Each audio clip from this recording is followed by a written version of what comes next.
बिस्मिल्लाहिर्रहमानिर्रहीम। अस्सलाम वालेकुम। क्या हाल चाल है? उम्मीद करती हूँ आप सब खैरियत से होंगे। मैं भी अल्हम्दुलिल्लाह ठीक ठाक जी। आज मैं बनाने जा रही हूँ देसी मुर्गी की रेसिपी, जिसके लिए मुझे चाहिए 2 छोटे साइज़ के प्याज, लहसुन और सब्ज़ मिर्चें।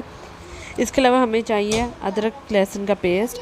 हरी मिर्च और अदरक मैं अभी यूज़ नहीं करूँगी। सबसे पहले हम चिकन को गलाएंगे, देसी मुर्गी को। देसी मुर्गी के अंदर मैंने प्याज, लहसुन, लाल मिर्च, हल्दी, नमक और ये दालचीनी, ये डाल के मैंने इसको अच्छी तरह गला लेना। हम लोगों ने इसको पहले गोश्त की तरह गलाएंगे, क्योंकि देसी मुर्गी हार्ड होती है तो इसे गलाने में काफ़ी टाइम लग जाता है।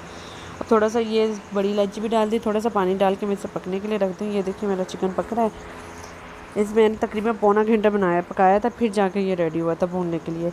अब हम करेंगे इसकी भुनाई के लिए मैंने सब्ज़ धनिया ज़रूर काट लीजिएगा। भुनाई के लिए मैंने घी का यूज़ किया था।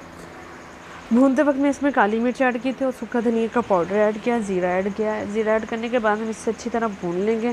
जब थोड़ा सा ये भून जाए तो फिर अदरक और हरी मिर्चें, जो मैंने आपको कहा था अभी हम ऐड नहीं करेंगे, इस स्टेज पे मैं अदरक और हरी मिर्चें ऐड करूँगी। अदरक और हरी मिर्चें ऐड करने के बाद हम इसको अच्छी तरह भून लेंगे। चिकन को अच्छी तरह भूनना है।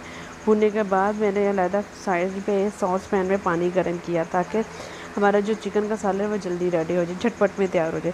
ये देखिए मैंने अलग पानी गर्म किया है। ये हमारा पानी बॉयल होने के करीब था, तब मैंने इसमें डाल दिया।